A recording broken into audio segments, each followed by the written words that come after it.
White Zombie. Horror of Dracula. This Island Earth. Frankenstein meets Wolfman. House of Usher. The Thing. Teenage Frankenstein meets Teenage Wolfman. Walking Dead. The House on Haunted Hill. The Phantom of the Opera. Good evening.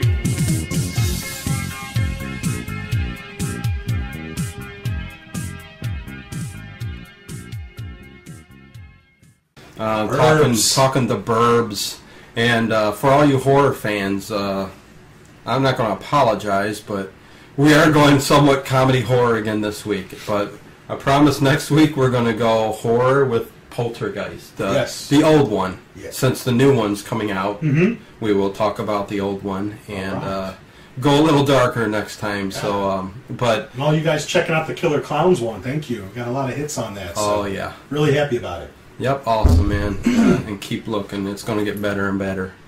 But anyways, yeah, I had to go with this movie this week because The Burbs is my favorite movie. I've known this guy almost my whole life. I didn't know that was his favorite movie. It's my comfort movie. I know it. Yeah, The Burbs, 1989. It's got Tom Hanks, Carrie Fisher, Bruce Dern, Corey Feldman. Corey Feldman. He's probably the most annoying thing about the movie, but that's okay. That's okay. Yeah, it's it revolves around it's the Burbs, you know, and what goes on in the Burbs, and I mean it's somewhat horror, but I mean it's about these neighbors next door that are just, you know. Yeah, the creepy neighbors. Creepy, weird neighbors, house, which we will get into. That has no grass and no grass or nothing. Directed by Joe Dante, who did, you know, plenty of horror movies.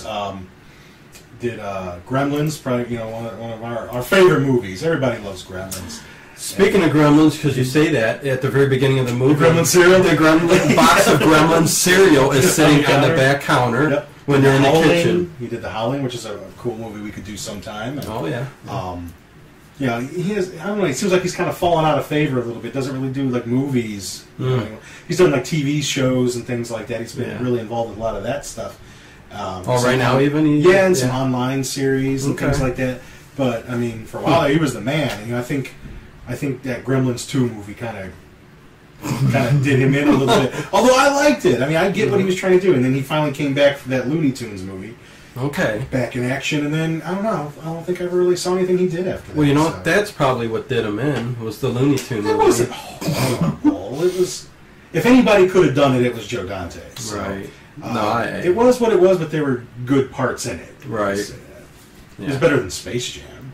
Oh man. But anyways, getting to the Burbs right off the bat. I mean, just the opening scene, its sequence just comes. You see the globe, the universal globe, and it zooms all the way down to their burb, their suburb. We never know exactly. I don't think we know exactly where they live. No, they do show the street, which oh my god, I can't remember. Mayfield Place. Yeah, I think it is. You know, I've seen this movie 100 times, but I couldn't tell you all the. I'm bad with names, words, and stuff. But anyways, I mean, I know it frame by frame, but. Anyways, yeah, and they zoom right in, and opens up with Tom Hanks, Mr. Peterson. Right, Ray Peterson. Ray Peterson. He wakes up in the middle of the night because there's a noise going on. The crazy neighbors next door to Tom Hanks, that just Mr. Peterson, a couple months ago or something. Yeah. They got this loud sound that wakes him up, flashing lights, glowing from the basement. It's just vroom, vroom, vroom, you know, just going, and. You know, so he comes out, walks over to their dead grass because everything, there's a line that separates his grass from theirs, and their property, dead. And it's dead on their side. And when he steps across that line, the wind whips up, and it's like this. He's gone into a different dimension. It is. It's so cool. He steps through that line, and it's always different. You know, exactly. And he steps back on his grass, and the wind stops. Yep. You know, It's like- little details. It's just cool. It's cool. Every line, every scene in this movie is great. Yeah, so if you haven't seen, just about every scene. yeah, if you haven't seen this movie, you gotta watch it. Or if you haven't watched it, I saw it. Maybe when I'll first watch it came once out. a week. I mean, I think I saw it when it first came out on VHS. Rented it from the corner store, and I don't think I ever saw it again. I didn't dislike it. I just didn't, But I definitely have a better appreciation of it now. I see a lot of the horror elements to it. I didn't know Joe Dante had directed it. Even when we started talking about it, I realized he made the movie. And but it goes when he stepped over. Well, he looks across and he sees isn't it Bruce Stern's firing up a cigar in the window. Yeah, Mark. Lieutenant Mark Rumsfeld. Yeah, Mark Rumsfeld. He was one of the best characters. Which they only say Mark a couple times in the movie, and if you don't catch it, you don't catch it. The one where he's spraying the hose on the bees are swarming. We'll get to that. Oh, yeah. They go, Mark, stop, Mark, I think you got it, Mark, but... Anyways, he's smoking his cigar or something across the street, and he sees Mr. Peterson stepping over and looking at what's going on. But Mr. Peterson never says anything. Nope. He keeps to himself. He's like, everybody in this are just kind of... I think everybody there was watching this new place, but then they're watching him watch them.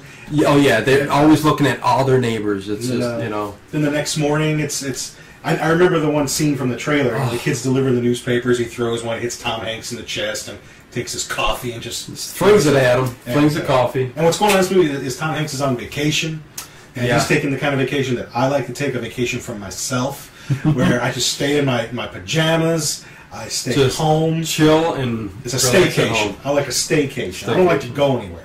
Although Carol wants him to go to the lake, to the lake. Let's go to the lake house. And what he says sounds just like me. All that driving and the bugs, and it's exactly. I hear you. And it's also. Do we see the neighbor? I forgot his name. Down at the end of the street. Walter. Well, yeah, they pan. The camera pans through all the neighbors. Right. And they get to Mr. Ray's house, Ray Peterson, and Carol, and then they pan over to Walter's house. Yep. And Walter's holding the dog, which is Queenie. His little poodle. And it's just awesome. When they pan to him, too, if you notice the music starts up and it goes... So, every little nuance of the film has little tiny things in it, and that's another one where you just, it sounds like a dog. And Queenie goes running to where they pan over to Rumsfeld's yard and drops a deuce. Queenie drops a deuce. He's got the dog trained to go over to the neighbor's house to crap. Yes. And then the dog comes back, and I love he picks him. He's like, his yard needed fertilizing anyway. Yes, his lawn needed fertilizing anyway. Yeah. And then we see the Rumsfelds. They come out, and really, he's a military guy. He's got his. I love the vest. He's got his vest and his boots on and his shorts, his cargo shorts. Yep. And every morning he's going to put with the flag. The flag's all folded. They put the flag up and salute. And he's got the hot wife. Oh God! She comes out in her lingerie. What's her name in the movie? Bonnie or something like that? I think so. Yeah, Bonnie. Yeah, another one. She comes out with him with lingerie on. I mean, and Corey Feldman's on. Oh yeah, he lives next door. He lives next door.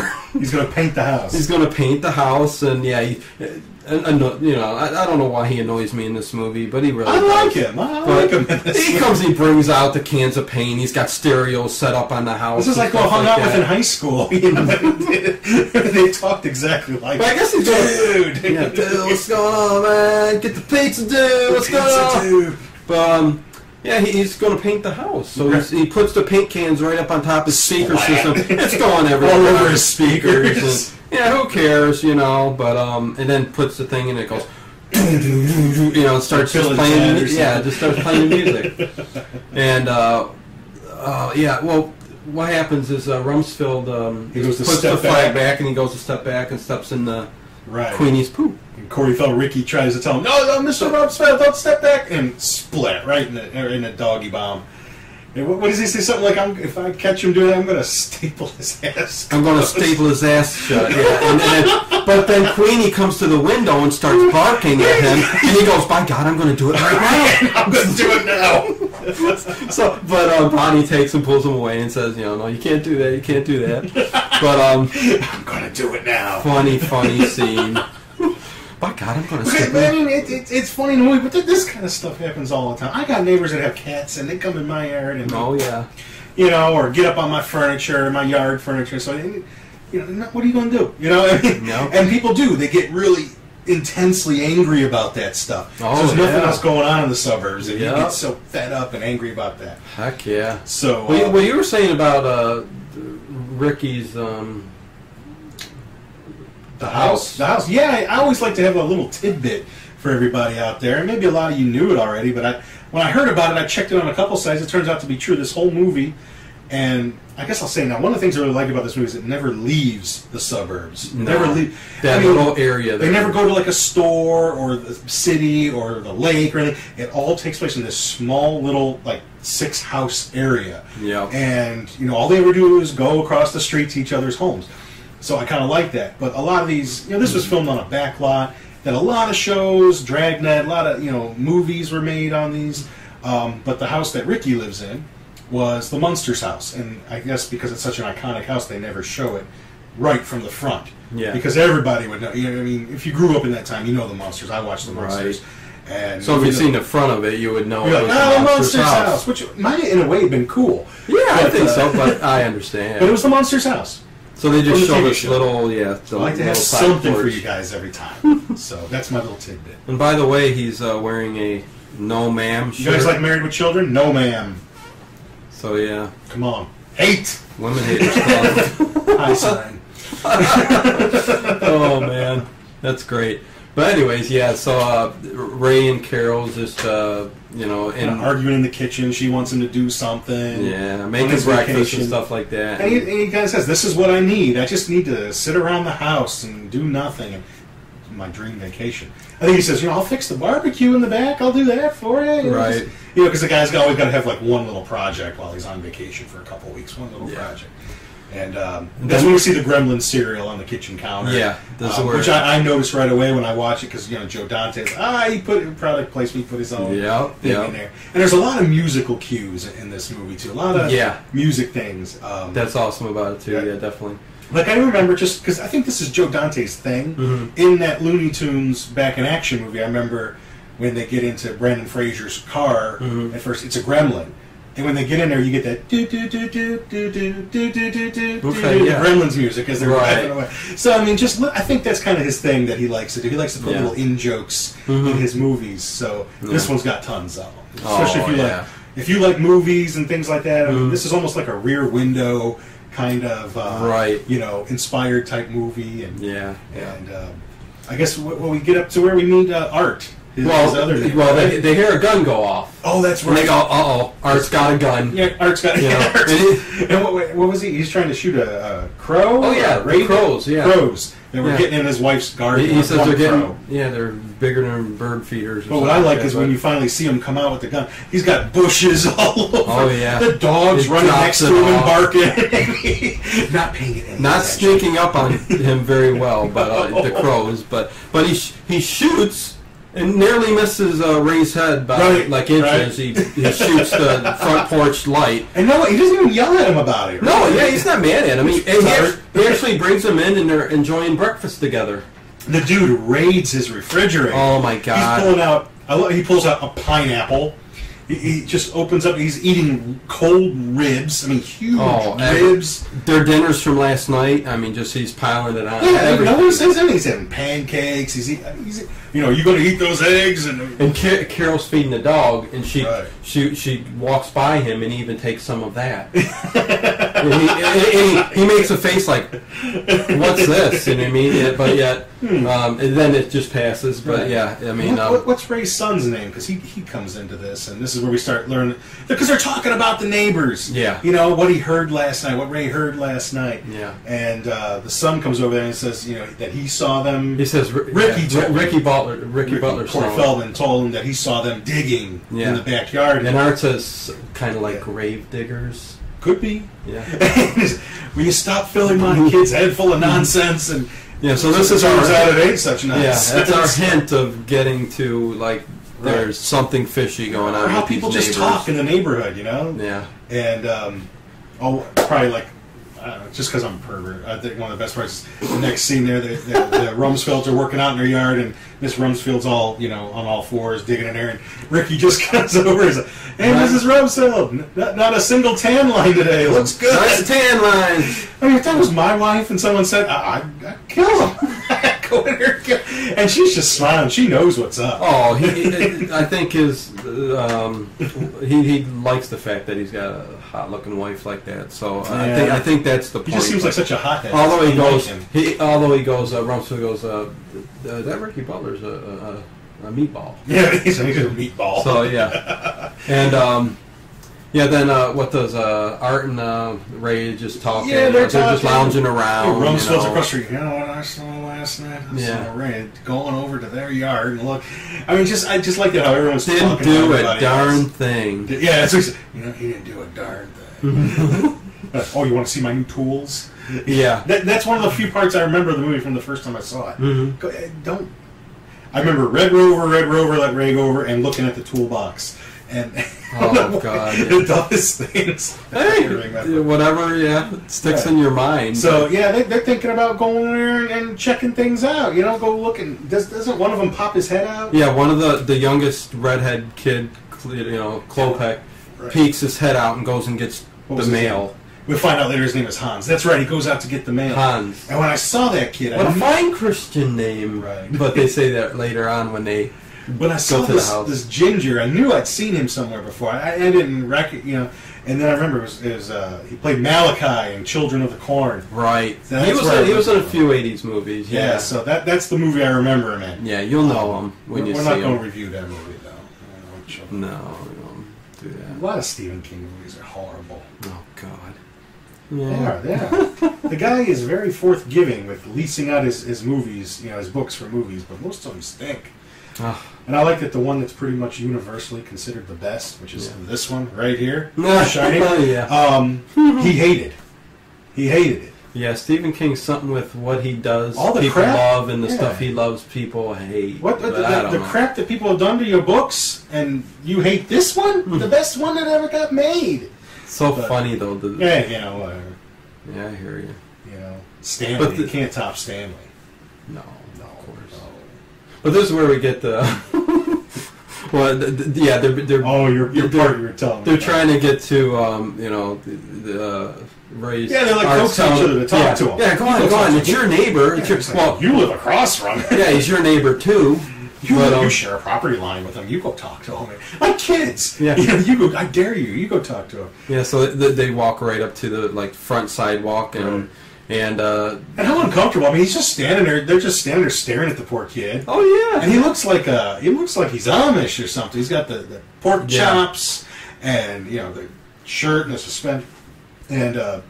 He's like, you better talk to him. He's going back in. You're not going to make it. Rumsfeld's laughing. He's like, they're daring each other to go to the door.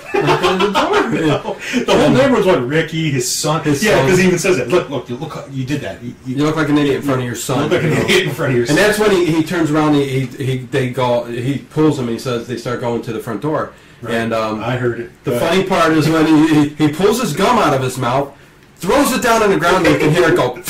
You can hear it splat on the ground. It's a piece of gum. But that's just the little thing that just makes the movie so awesome. There was one thing you told me about. I made sure to listen for that. Oh my god, that was great. And they go charging to the door. And this part's actually very funny when they go to the door. Oh my gosh. And they knock on the knocker, and the address is 669 Mayfield Place. And when they knock, then the 9 flips over, turns into a 6. And all the bees come swarming out. Well, he steps on the porch, and I think it was Art. His foot goes into the porch. Yeah. He says, "I'm not paying for that." He was like, "Well, you shouldn't have to pay for that. We should sue him." And I think it almost starts getting like some. This is when they get a close up of Queenie's eyes. Doesn't it start playing some of that Sergio Leone kind of music? Yeah. And as they're walking from and this there happens to later the door. on too, because you get the close ups of everybody. So it's a little shout out to.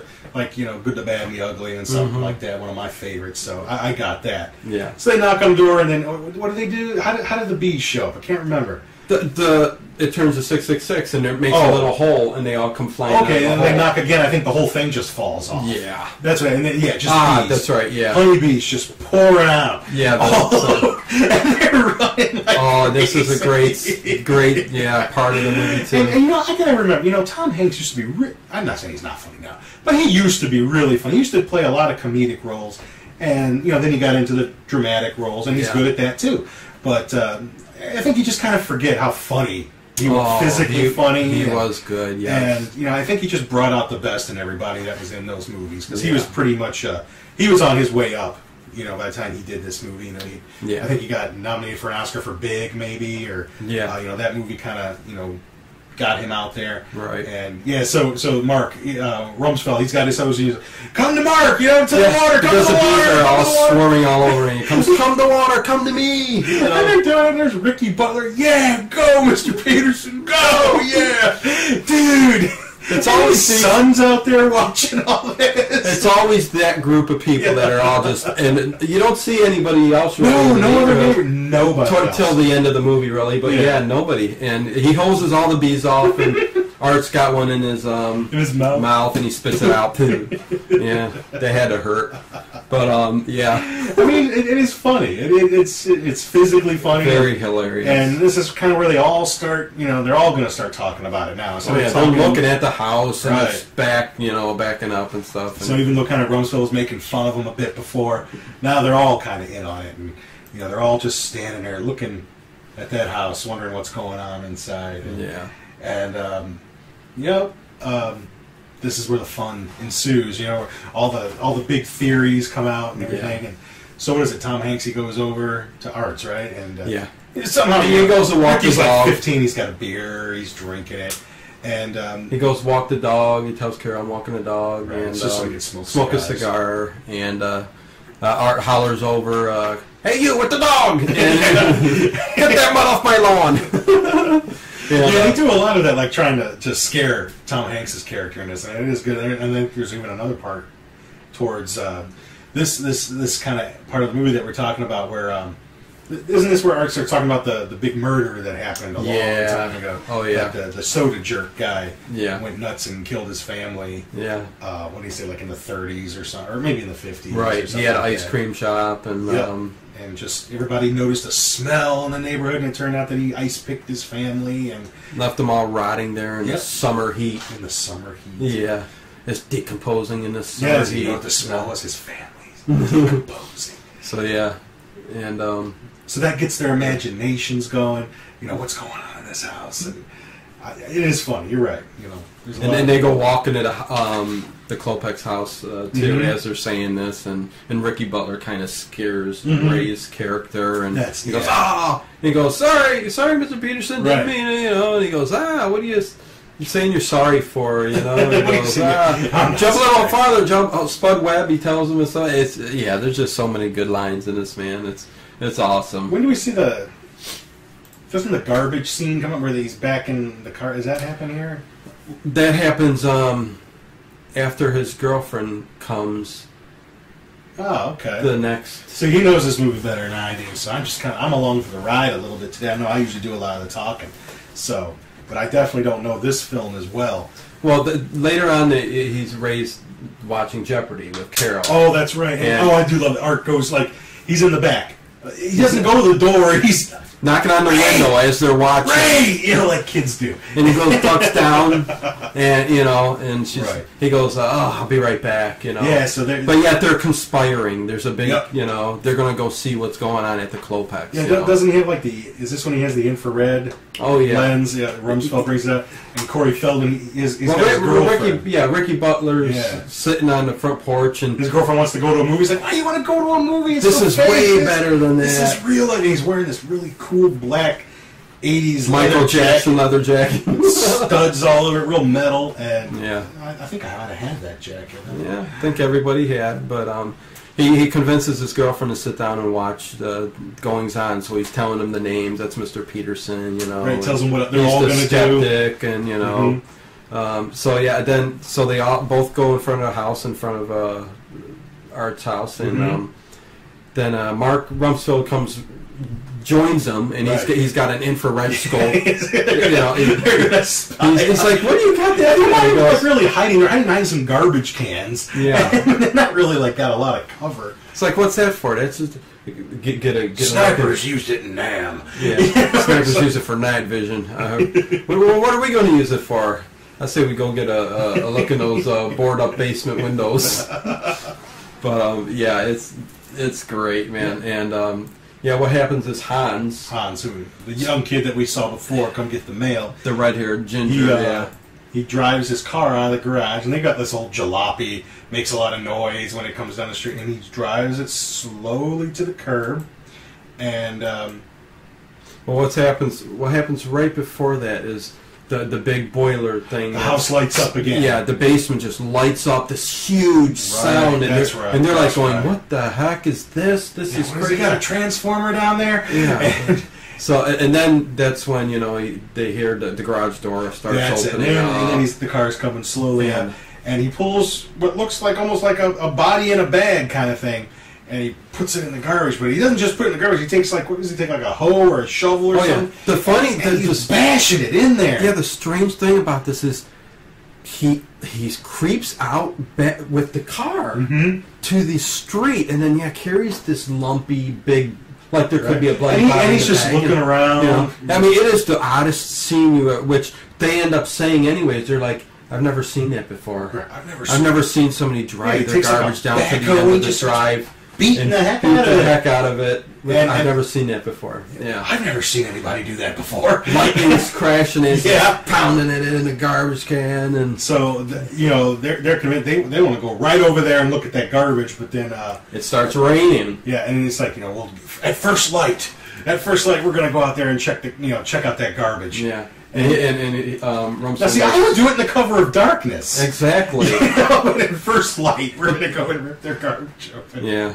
Scope me. Mm-hmm. So, Rumsfeld goes, scope me, and he heads back. That garbage is going nowhere. So, that's the next morning. And what happens? Ricky, what's their son's name? The little kid. I forget his name. I can't remember. But anyways, he comes telling Ray that Art and Rumsfeld's going through the garbage. Art's in the garbage truck, and he goes. But he's arguing with Carol because of all what this going on. She still wants to go up to the lake house and stuff like that.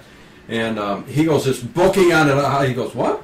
And he goes booking out of the house and joining them and saying, "Yeah, Art's out there. They're all in their robes, and they're at that Klopeks house." Dumping their garbage. Oh yeah, in front of the house. And he starts with did you put a big one in there? Look kind of juicy or what? And I love how one of the garbage men, if you remember Gremlins, is Mr. Footerman. The old guy that was always suspicious about the gremlins in your watches and drove the Kentucky Harvester. So, but yeah, they're beating. And then Rumsfeld, he jumps in there too, and they're ripping the garbage out and going. They go through Rumsfeld's half shaved. That's right, yeah. Only half of his face is done. He's in his boxers and his robe, and and he gets pissed at the one guy and goes, He goes, "This needs cleaned up. Who's going to clean?" He goes, "Who's going to clean it up?" "Well, you're going to clean it up, Mister, because you're a garbage man." And I gotta say, one of the funniest things in this movie is that they don't clean it up. Nobody, and for the rest of the movie, that big car is sitting there. Nobody picks it up. Cars driving. I kept watching the movie, but that garbage is still there. Because technically, the Klopeks should come out and clean it. It's in front of their office. But yeah, it stays there because huge pile of trash. They just keep plowing over. But these are the guys that jumped in the garbage truck and start. Christ knows what's in there, and then they're ripping it all out. And then they find nothing. They're like, they're conspiring. They're saying they must have taken it out in the night. They must have seen us, Which is why you should have did it under cover of darkness. Exactly. So they just think that they took it back because they were seen and stuff like that. Right. And that's where they say, well, you know what? We saw them. Ray saw him. He goes, I saw them digging holes in the backyard in the storm. That's right. Because he looked out the window the night before and saw 3 shadowy characters digging what looked like grave-size holes. Something like like graves, And And then Bonnie, Rumsfeld's wife, comes walking over with the little poodle, Queenie. Yeah, Queenie, who's all dirty and everything like right, that. And you know that Walter would never let anything bad happen to this little poodle. You can tell he's one of those people that are very devoted to their dog. Yes. And so they're conspiring some more. Something must have happened to Walter. That must have been Walter who that was in the garbage can. Buried. So they must have killed Walter, and let's go get inside Walter's house. So they all go. Yeah, they all go combine together and go over there. So they're trying to, look in his windows. I think I see somebody moving in. The door opens. It's Rumsfeld. He's got like a suction cup with a pane of glass on it. He's like, like a real soldier. He knows how to do it. Oh yeah, he broke it. A soldier's way saves the day. A soldier's way saves the day. And they're right. There is some telltale signs of what could have been a struggle. The television's still on. Chairs turned over. Yeah, somebody left here in a big hurry. Right. Yeah. And I love how Art, he picks something. They're convinced he's dead. He picks something up he's going to put in his pocket. And they're like, will you please not steal from the man? He's never going to need it again. All this stuff's going to end up at a flea market anyways. Rip him off. But they get into the kitchen. Bonnie goes to take the dog into the kitchen to give him some food, and then she screams. And I think she says like a rat. There's a rat. Well, she screams, and Ray and Mark come running in and going. They go bingo. Mm-hmm. And they go running through the door like, oh my God, they found Bonnie found something, And right. here it's just the old man's wig, sitting on the stove. His toupee, which again he probably wouldn't have just ran out of the house. Exactly. That's one thing with these old guys. They never leave their house without their hair. Yes. Yeah. And then another part that I really like, of course, Ray goes in the refrigerator. And he's got a plate of something. He's just holding it there. He goes, I'm hungry. Yeah. And there's like one of those kitchen, back and forth doors. And Ricky just slams it open. The whole plate shatters. But it's just like the timing is perfect. Oh, I'm starving. And he's still holding the plate, too, though. And he shatters. So, yeah, it's like almost like a cartoon. Right. Like, the whole plate shatters, but he's still holding it there at the end. I mean, it's funny as heck. And, they kind of clear out. They don't know what happened to Walter. They suspect. That's when Ray says, "Let's get out of here. We shouldn't be going through the old guy's home anyway. Just breaking and entering, breaking into our neighbor's house." And so Ray says he'll leave a note, and he'll have the dog, which is meaningful for later in the movie too. Right. So him writing this note has some meaning later. So he puts the note in the mailbox and the toupee. Which you got to remember, he takes the toupee, puts it through the slot. Yep, into the slot. And his note says, simply. Walter, dog. I have your dog. And that's it. So he wrote a couple of them. I can't remember what he wrote on the first one. A couple nice ones, and then he just plain puts I have your dog. Yeah, I have your dog. Right. Like a ransom note or something like that. And then probably the only other part of the movie that I remember is they're down in the basement, Ray and Art, and he's looking at some book on demonology. Yes, like an 1800s book or something. I don't know where he had it, forgot it from. But and Art's just trying to fill his head full of all this stuff, and human sacrifices and skinning and all this stuff. And I just remember mutilations. He's telling him all kinds of things. I remember Tom Hanks just putting his fingers in his ear. I'm not listening. I'm not listening. I'm not. He's while you're doing that, he's going, yeah. Here's Satan. Satan is your I want pal. to kill everyone. Satan is good. Satan's my pal. Oh, that's great. I want to kill everyone. You know what you're doing, Ray? You're chanting. See? Right here. So him in the book. So Ray is still kind of the skeptic. Just doesn't want to believe this is going on in his neighborhood. And he starts telling Ray that he can get his uncle or somebody's a priest, and he can get us a deal. Yeah, big, giant amounts of holy water and stuff. We gotta like get that. to the religious supply store. We gotta get across this holy water. Those grocery store. We gotta get those big strands of garlic. like they're monsters. Like they're not killers. They're monsters. This is like the adult monster squad. And they're ready to go in. You gotta understand. Art is just like a big kid. Yeah. Which later on there's a scene that's just hilarious that we'll talk about. And I like at the beginning he says his wife is where did she go to visit her sisters or her mother or something? And I just remember him saying something like, why didn't you go? Because I'd rather eat broken glass than go over there. He'd rather be home, Right. And Ray has a very bad nightmare that night, too. Yes, he's watching TV, and all these horror movies are. Oh yeah, every channel. It's the Texas Chainsaw Massacre, Exorcist. Yeah, Texas Chainsaw 2, I think. Exorcist is on. I can't remember what the first one was, but it was like some kind of devil worshipping movie. And then he just has a dream that he's laid out on that table, and they're in a big barbecue. Right, that's right, a big barbecue. And the guy who killed his family with the ice cream shop. Right. Art plays him, and he comes running in. Ooh, who ordered a blood shake? Yeah, blood shake. And the guy who comes out with the big thing and it goes.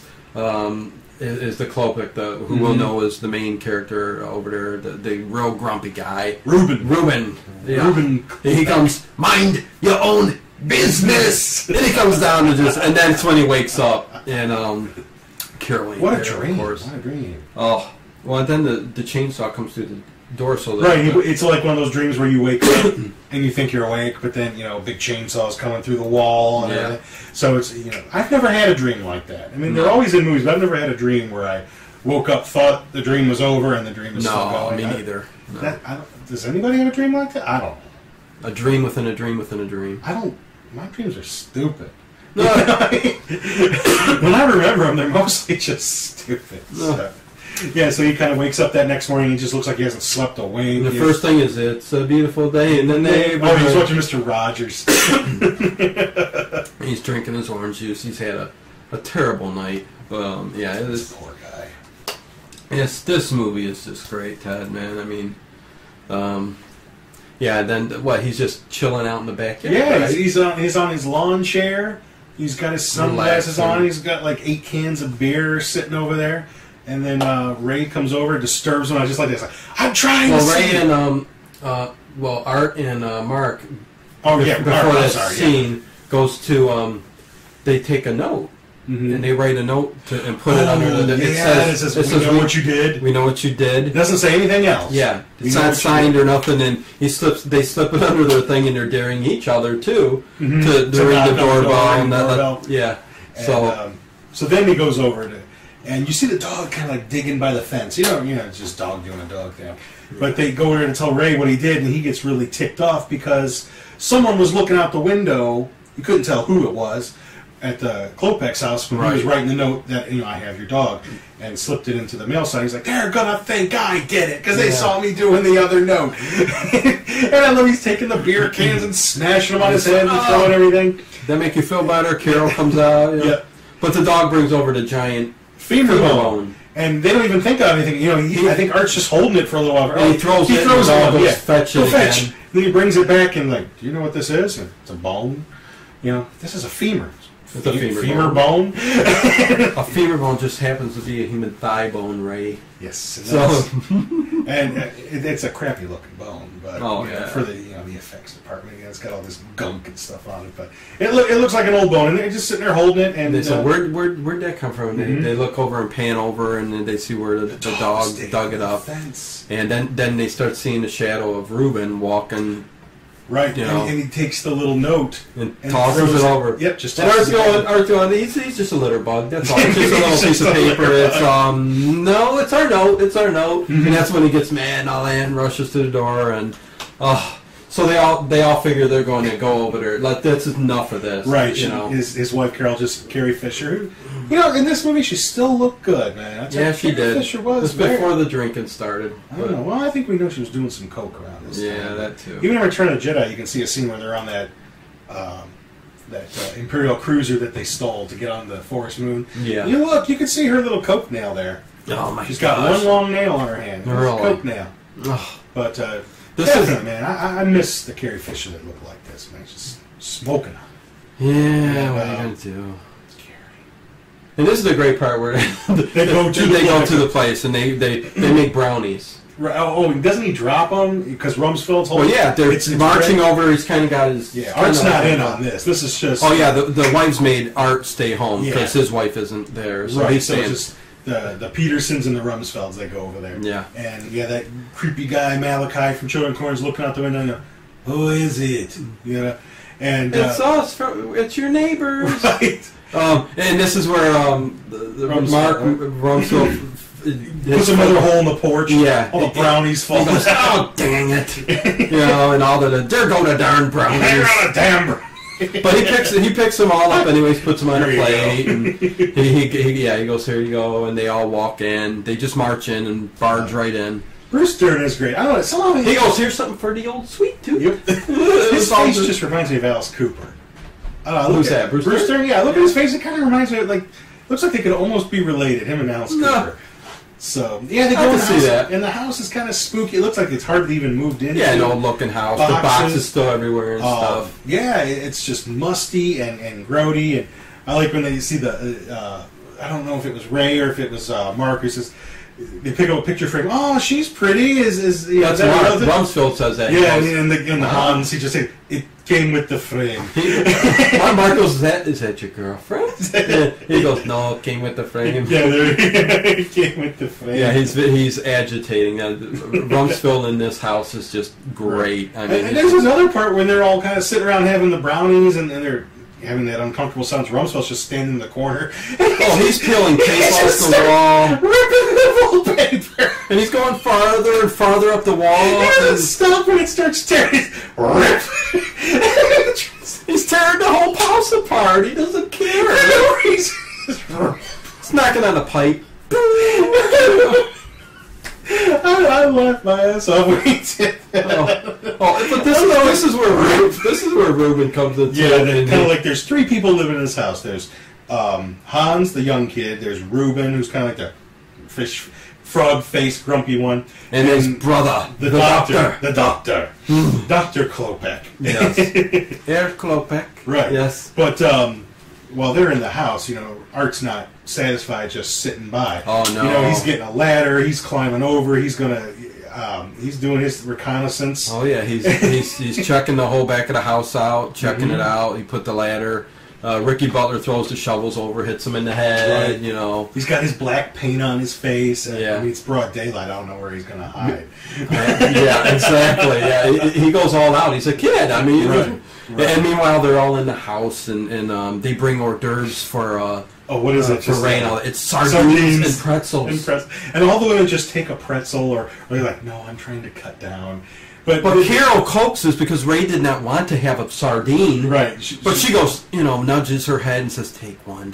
And you can hear this? It's exactly what I was going to say. When he's sticking his finger in the sardine, it's all that slurpy, slimy, jelly. And these are big. These sardines are actually kind of big, and he puts it on pretzel. He puts it in his mouth, and you can hear it chopping in there, and it's going... I mean, it's just disgusting as heck. It would drive my wife nuts, man, because she hates the sound of people chewing. Oh, my God, yes. But yeah, I mean, it's just so disgusting. Right, and they just focus on him for so long. And meanwhile, Mark Rumsfeld's, he's doing his recon of the house. Rips the paler. Yeah, but he's doing everything. He's checking everything around where the vents go, where the heating ducts go, what's going where. And but that sardine and that pretzel, Ray starts gagging on it. Yeah. Some weird, wacky sound.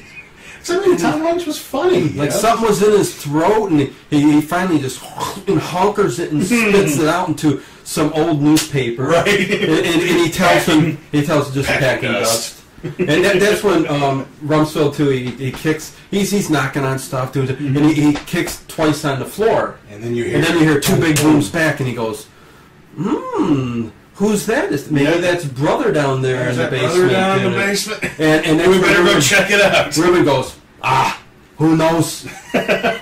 He said every word he says is funny as heck, Ruben. But mind your own business. Yes. And what's Art doing, man? Is he still screwing around in the back? He's still looking around the back and stuff. And he tells them when they ask, is that your brother? He goes, why don't you ask him yourself?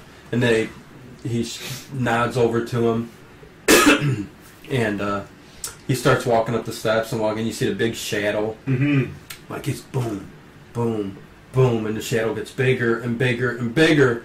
And his brother does appear, and he's just this tiny little old man. Right. It's a little guy. He's got latex gloves on, like a doctor's like thing, and he shakes Ray's hand, and it's all red. And the music goes boom. Right. Turns out to be paint. It's just red paint. He's a painter. He's doing his art. So we, yeah. So I mean, we're told. yeah, but another great one. I mean, just the entrance of his brother, the doctor, is just a great scene, and Art's in the back. He's digging through like the basement, the little things that go into, and he finds a comb and he goes.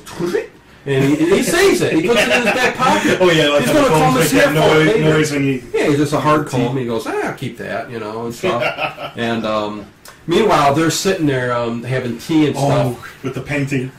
Well, not just the painting. All the girls are around the table, and they light candles for them. And there's like 1,000. It looked like a torch in the middle of the table. Right. Just burning flames. I like how Rumsfeld's just taking all the painting. He's looking at it. Yeah, it's this weird. He's turning them over. Yeah, he's like, which they're side not his. He's hanging them the other way. Because the doctor comes and he puts it back together. You can't tell which way it is, which way's up. And you can if you really look at it. It's like a surgeon, working on it. He's purposely creepy. I mean, there's no way this guy would not make you uncomfortable. I mean, he's got his little thing. You think it looks like a little jar of poison. Sugar substitute. Yeah, he asked everybody for sugar substitute. You don't know what this. Oh no, I would not be going in this house. Oh my god, yeah, it is. They're very creepy in every way. And it kind of reminds me of one of my favorite movies, Monster Squad. There's always scary German guy, and that's one we'll have to touch on someday. Because there was the scary German guy, and he turns out to be a good guy in the end. But Carol and Bonnie are sitting next to the younger ginger Hans. And they go, it must be so lonely being here and moving from place with it. And they touch his shoulder, and he's he jumps sky high. That's right. Because, oh my god, a girl touched me. Oh my god, it just, it's so funny. Right, and he mentions, the doctor mentions that they very likely will have to move again soon. And like, oh, not after we just started getting to know you. Like, you can't get out fast enough. Because they even mentioned that the previous neighbors that lived in that house, the Naps. And that plays a big part in the movie, right, too. We'll hear about them later on. But like, they never talked to anybody. They didn't bother anybody. It's like they didn't even say goodbye when they left. They didn't even see a moving van out front. Oh, well, he said that. Yeah, he's like, where was? And Ruben says, it was there all day. Yes. And Tom Hanks, he's just kind of wandering around. He opens up a little door by the steps. He spills the hot coffee on himself, too. And he goes, oh my god, so he's got to go run looking for a towel or something. Yeah. And just like, what is it, a Great Dane just jumps out of there. Well, but Mark confronts him here, though, before he runs to the bathroom and all that, and he says, he goes, he goes, what do you got in the cellar? Hair, Klopeks. And as he says, hair, Klopeks, he's looking at his hair. Yeah. And I'm like going, it's just, I know a couple of them say about their last name, Klopeks. What is that, Slovak? No. He just goes, no. He doesn't tell him what it is. No. And that's when, the Great Dane comes barging out the door, rushes out the backyard, chases Art over the fence again. Because Art's trying to get out of the yard. They're wondering who that is. Burglar alarms, bright lights, trip wires. I mean, it's wired. It's an old house, but yet they got it. Yeah, they got it ready. No one can get in. So they all kind of leave in a hurry. They said, "Who's that? Your friend?" He goes, yeah, a fat one. I mean, and they'll kind of like get back at the house, Art and Rumsfelds and Petersons, and the women are pretty convinced that these guys are just being jerks. They shouldn't have acted like this towards their neighbors. There's just nothing different. Wrong. Exactly. And they ask Tom Hanks' character Ray what he thinks, and in front of the women, he says, I think they're clean. Yeah. And I like he tells us. He goes, I agree with them. I think I agree. And they start acting like two little children. They're going, oh, so you're siding with the girls, Ray? Yeah. And he's like, can I just talk to the guys for just a minute or two? And they go into his den, and then the truth comes out. He reaches into his pants. He pulls the old man's wig out of his shorts. And what's funny? But you know what's funny? Right before that. Okay, when he does take them in that room, Art they're like all three little kids. They're like playing with instruments that Ray's got in his room. Yeah. Like big old scope comes out and it hurts his finger and stuff. They're just big kids. It's so funny. They are. But yeah, he pulls the wig out of his shorts. You had that in your pants the whole time? You had that in your pants all day because they thought he took it and stuck it in. And he goes, no, I got it over next door. When the dog, when the door opened and he got surprised and fell down, he's like, I found it in there with the mail and all the other Walter's stuff. mail. So and they go, well, what do you so they know that Ray believes them now, and he's with them. So all three of them, this is where they get together, and they got it. And he goes, nobody bumps off an old man in my neighborhood and gets away with it. Right. And that's when they get a close-up of Tom Hanks' eyes, which look very much like he's either been sleeping for 10 hours or got a very bad cold or something. Because there's a moment of clarity. And he's they're swollen and stuff. But they heard that they were leaving the next morning. So this was their chance. For something for the day. Or something like that, I think. Right, so that's their chance to get into the house, get into the yard, find out. I mean, he said, I'm not coming out of that house till I have evidence, till I have Walt's body, so. And I love it. They're all psyched up. They're psyched up. They're on a military mission, especially Roosevelt's got the whole thing planned out. He's got his equipment. He's got his radios. And Ray's sending Carol off with the little one. Sisters, I think? I think so. With the kids? Yeah. And she could tell he's kind of wanting to get her out of the house, but she's not going to put up to because she thinks he's with her now. Yeah, and he's going. He said, no, I'm just going to relax and play some golf all day long. Yeah. And Art comes over wearing the... he's all decked out. Golf suit.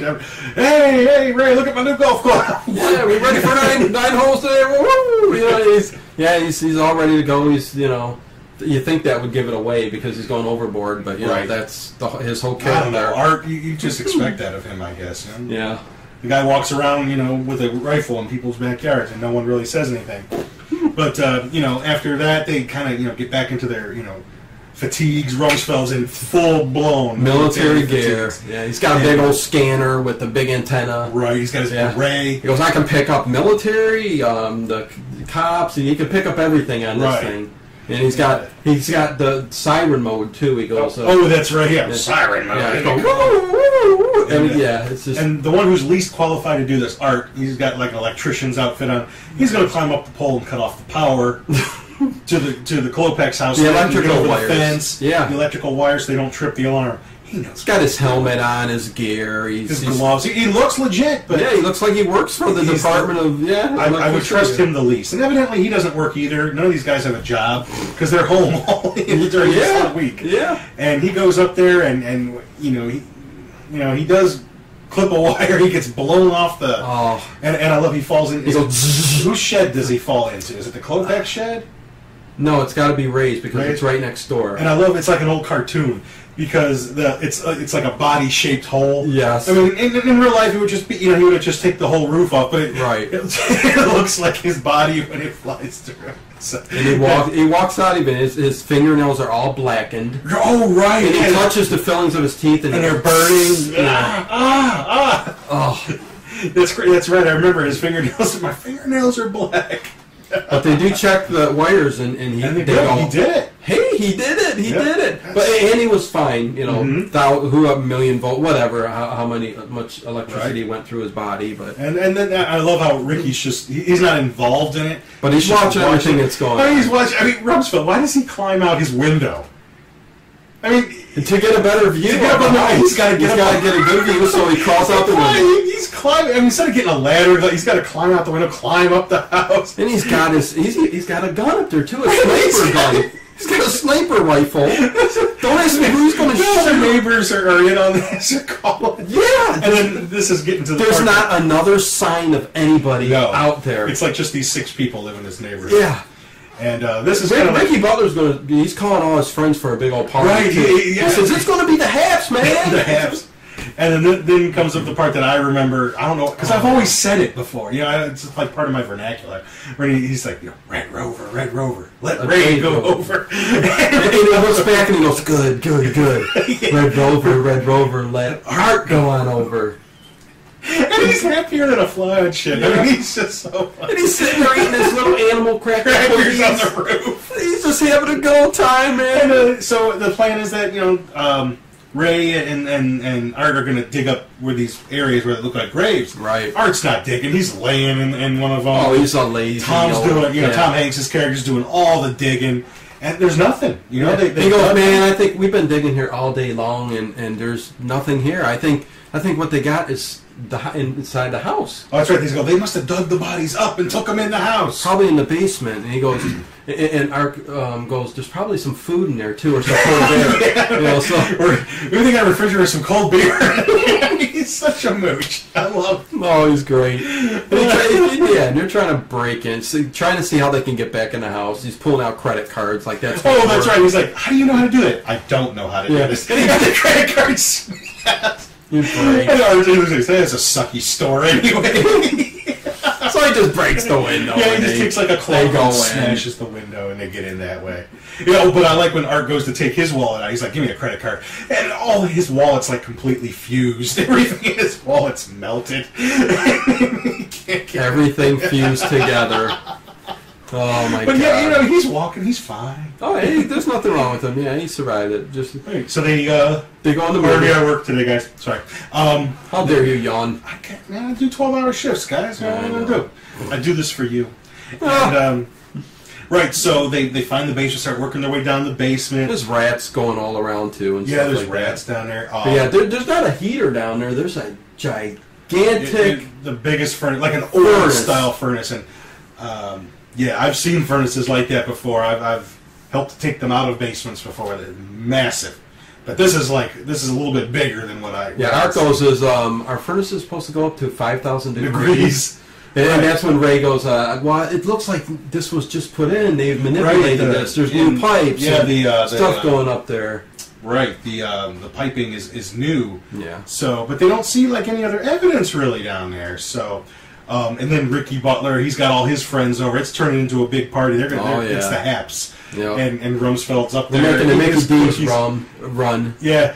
And you know, meatballs, you know.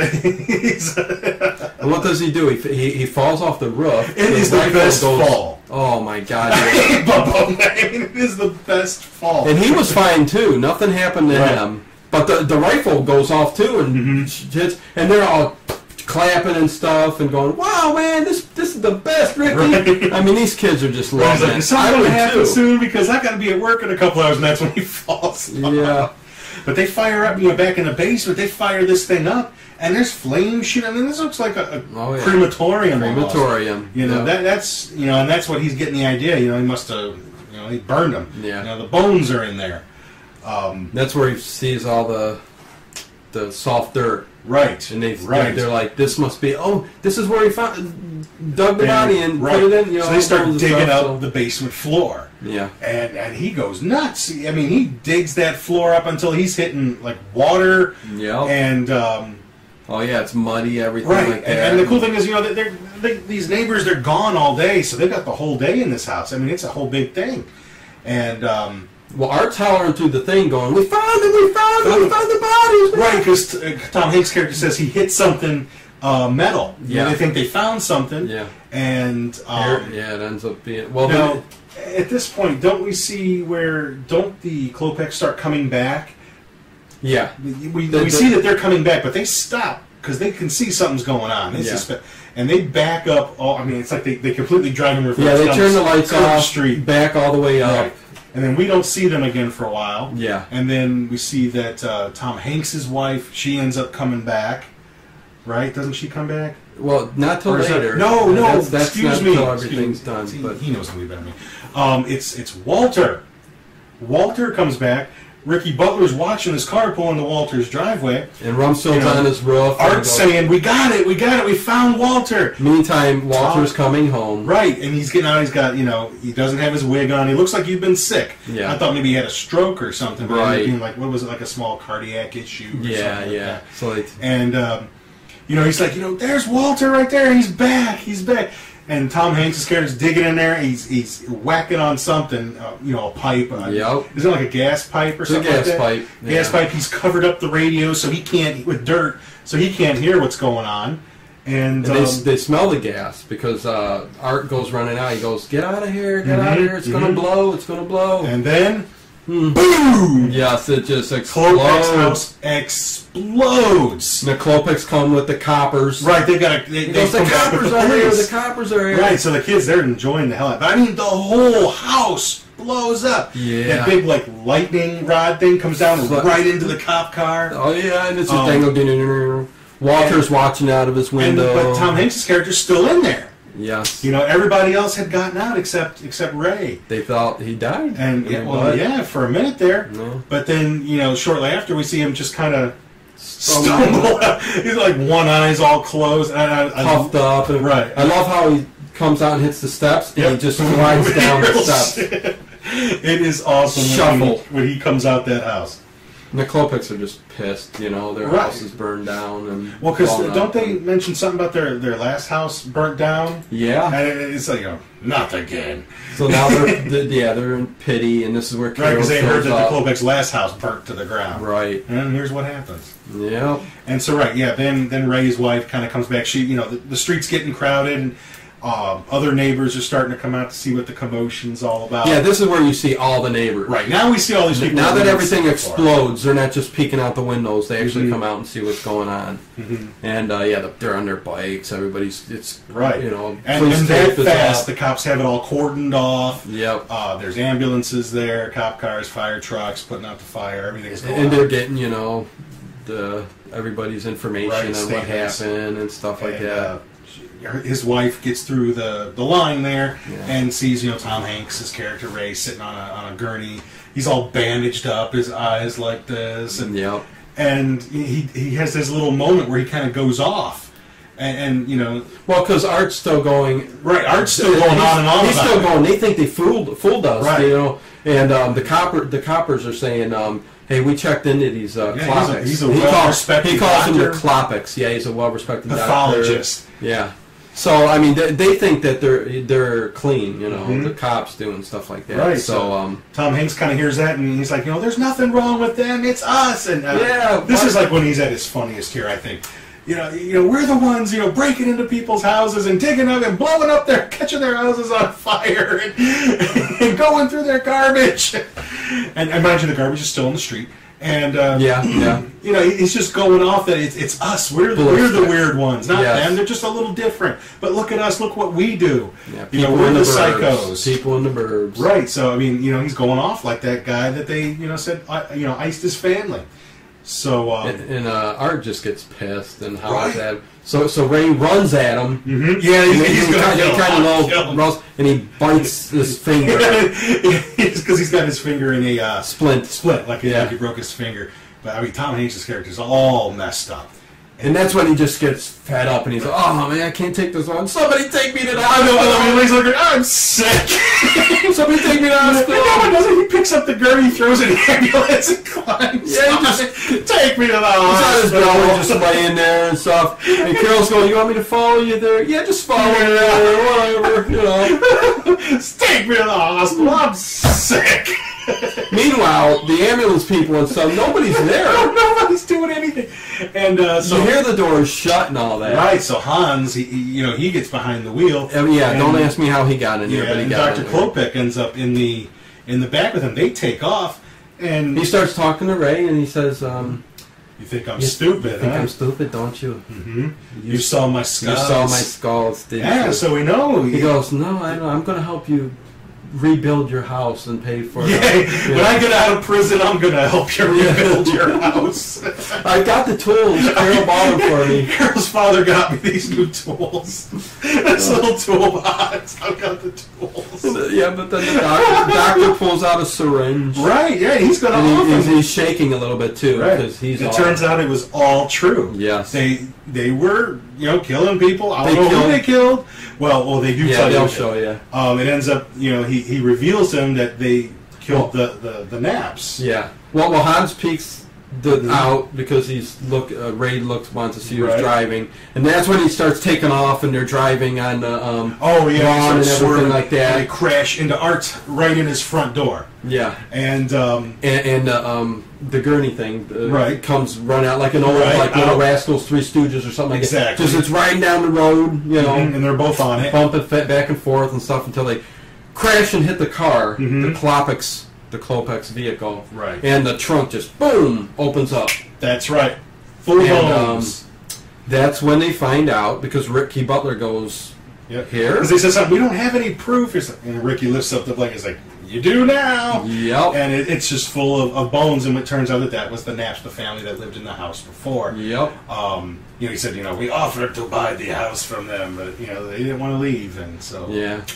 And that ambulance did crashed into Art's house, right? And it started a fire and everything. Right, like that. right. His house is on fire. But Rumsfeld sees Art's wife. No, the young Hans. Oh, yeah, give away. He looks like Pinocchio. Right. Hey, Pinocchio! And so he calls him. He's got him by the neck, and he's like, "Yeah, what did he say?" He says, "Snap. I've been in the bush. I've been in the bush. I can snap your neck and kill you in a minute. I can snap your neck in an instant." Yeah.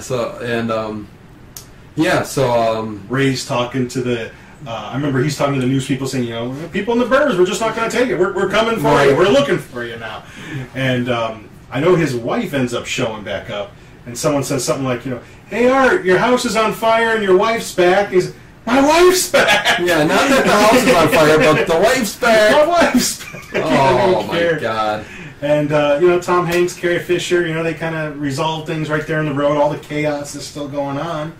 And Ricky Butler walks they head back home, and Ricky Butler breaks the fourth barrier, looks at the camera and says, "I love this neighborhood. I love this street. I love the street." And that's when it pulls away back out, out in nowhere. So, and I think Art is even saying, you guys want to go get something to eat? You want to go get a taco or something? And this is when Ray finally says, he's going to have a vacation. I'm going on a vacation. Yeah. There was a part in the movie that we didn't talk about that was really one of my favorite parts of the movie, too. What's that? When Carol told Ray not to bother with them because they were conspiring and stuff, and Ray was up on, above the garage laying there. Oh, I know. And Rumsfeld come over, and they're dressed in shorts, right? Tennis shoes. They look like little kids. Like when you go to your friend's house and ask if so and so can play. Yeah. Well, they say they do. Carol comes out and they go, "Can Ray come out and play?" Or "Can Ray come out?" Doesn't say can play. And she's no. And he needs to rest. You can see Ray sitting in the back,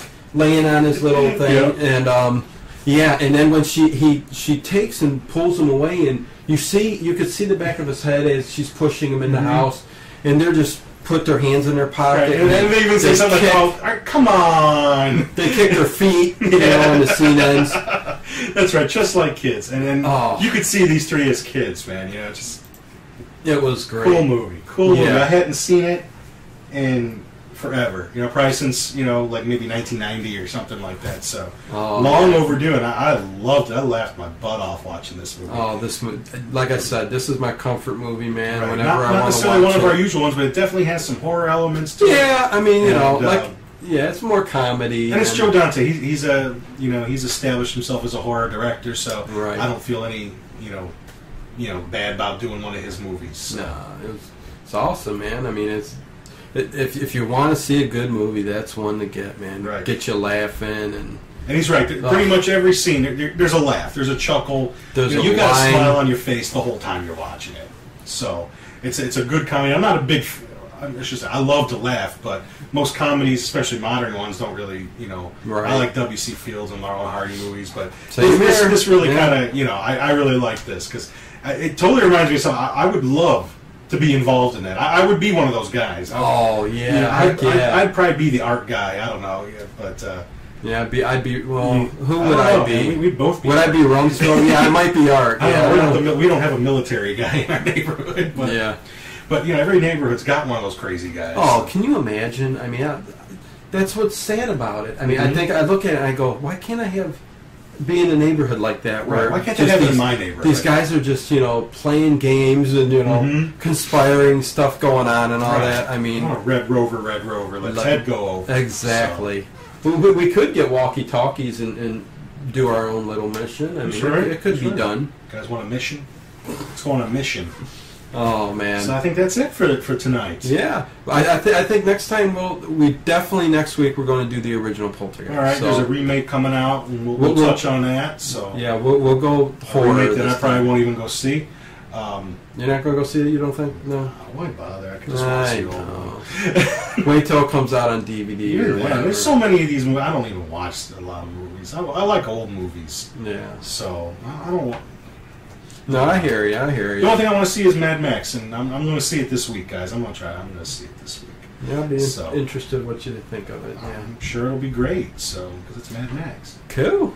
But next week, horror, and hopefully the week after that we'll get into something a little oldie but goodie again too. So Yeah. we got a whole list, lots of ones that we still want to go through. But geez. let us know if you like it, if there's something you want us to do, and thanks for watching. Yep.